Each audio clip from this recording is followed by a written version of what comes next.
Hi, I'm Sandy Formica. I'm Executive Director of the Watershed Conservation Resource Center. We are a nonprofit organization that specializes in watershed management and river restoration.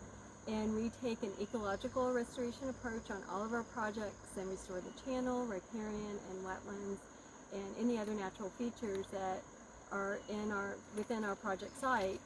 And we've been working in the West Fork White River for actually a couple of decades now, and the work started in 1998 with the watershed assessment of sediment and nutrient sources, and it was a comprehensive assessment that led us to that river restoration was a major BMP that needed to be implemented to reduce thousands of tons of sediment loads coming from stream bank erosion. One of our important follow-up projects from the watershed assessment was evaluating stream bank erosion and reaches of river that needed restoration throughout the West Fork White River and its tributaries.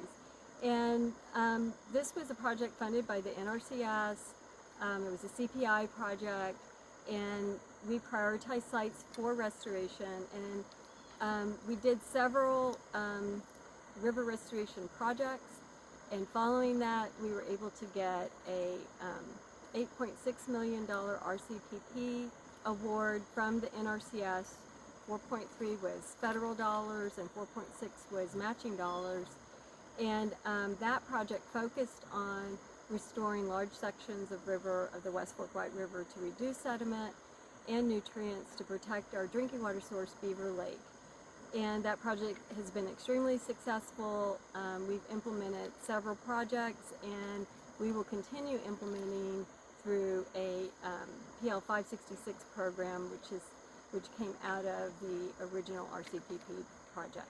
The first stream restoration project funded in the West Fork White River watershed was at the Brentwood Cemetery, and that particular project reduces sediment loads by a minimum of 1,800 tons per year. It also reduces around 1,000 pounds of phosphorus per year, and it was funded through the EPA 319 program, and it's been in place for over 10 years and has been successful in protecting property, improving the water quality, the West Fork.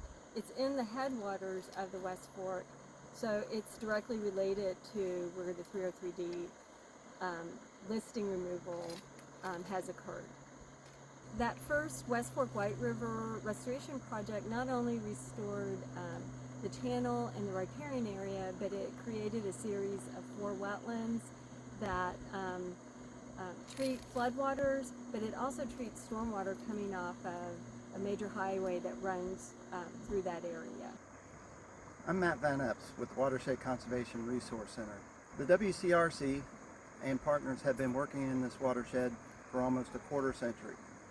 And during that time, we have been on this river from the headwaters up near Winslow, Arkansas, to where the West Fork of the White River converges with the White River downstream of Lake Sequoia. And during that time, we've tried to identify all the potential sources of sediment that may have been contributing to water quality decline in the West Fork of the White River. And in doing so, we identified a number of locations where stream and river restoration practices were appropriate. WCRC and partners have been working on implementing stream restoration projects in the West Fork White River watershed to reduce sediment and nutrient loads into the basin. We have additional projects that we are planning and are in the process of designing, and we look forward to continuing to help the West Fork of the White River on its road to recovery. I'm Amanda Mathis, the Assistant State Conservationist for Partnerships with the USDA's Natural Resources Conservation Service in Arkansas. And NRCS is a bit unique as a federal agency in that we're tasked with working with private landowners to implement voluntary conservation measures on ag operations. And we also work with a number of partner groups to carry out our agency mission. We have a long history of working in the West Fork of the White River.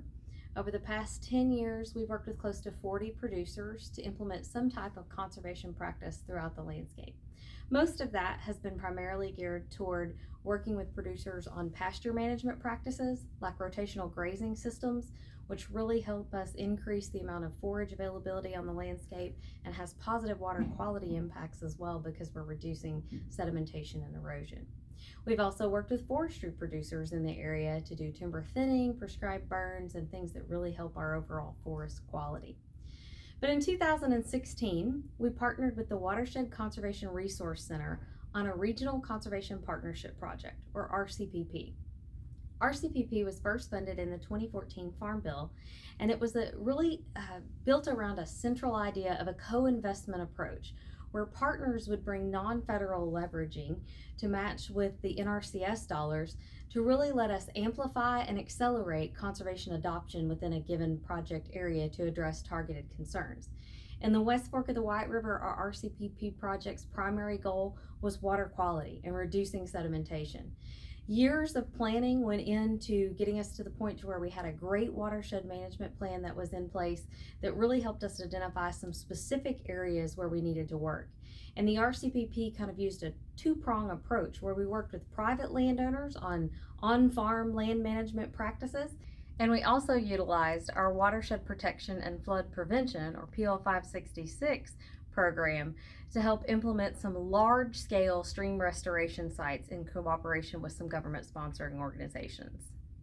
So it's been a really successful project. On the private land side, we've been able to work with producers on some riparian restoration, on some grazing practices, but then most probably impactful will be the 4 stream bank restoration sites which have already gone in, and then we have 4 more scheduled that'll be put in the coming years. And so we really believe in the power of voluntary conservation practices and the environmental benefits that we can see from them, not only on the field scale, but on the watershed scale.